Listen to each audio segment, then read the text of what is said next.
But it is now only just over 14 weeks until the UK leaves the EU. And I know many members of this House are concerned that we need to take a decision soon. Am I right?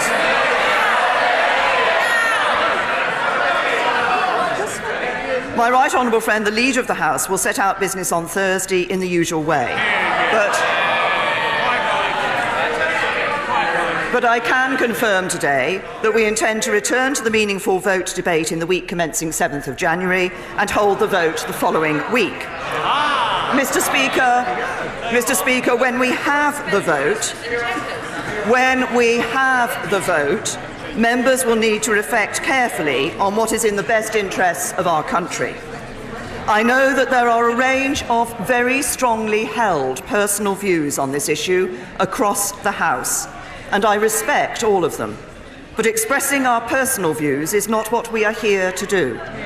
We asked the British people to take this decision. 472 current members of this House voted for the referendum in June 2015, with just 32 voting against. And the British people responded by instructing us to leave the European Union. Similarly, 438 current members of this House voted to trigger Article 50 to set the process of our departure in motion, with only 85 of today's members voting against. Now, we must honour our duty to finish the job.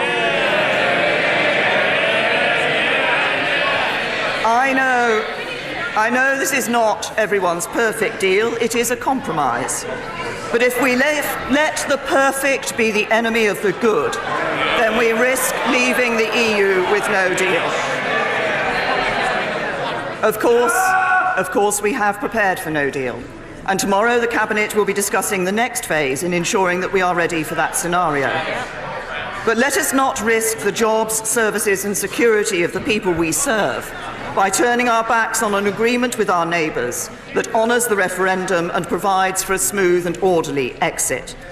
Avoiding no deal is only possible if we can reach an agreement, or if we abandon Brexit entirely. And as I said in the debate earlier this month, do not imagine that if we vote this down, a different deal is going to miraculously appear. If you want proof, look at the conclusions of this Council. As President Juncker said, it is the best deal possible and the only deal possible. And any proposal for the future relationship, whether Norway, Canada or any other variety that has been mentioned, would require agreeing this withdrawal agreement. The Leader of the Opposition, as well as some others, are trying to pretend they could do otherwise. This is a fiction. Finally, let us not break faith with the British people by trying to stage another referendum. Another vote which would do irreparable damage to the integrity of our politics.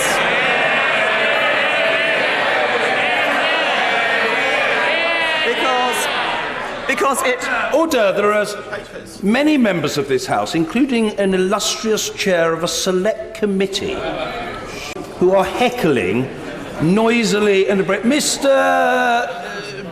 Angus Brendan McNeill, you're a cheeky chappy, but we need much less of the cheek and more by way of courtesy in listening to the Prime Minister. The Prime Minister.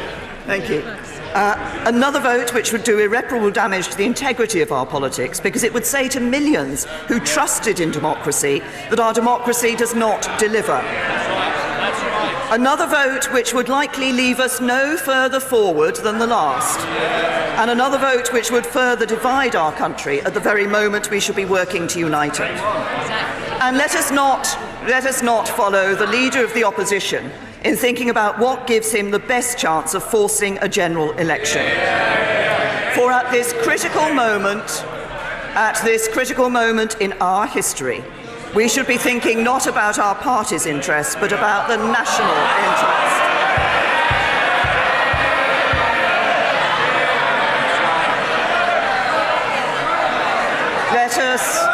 Let us find a way to come together and work together in the national interest to see this Brexit through.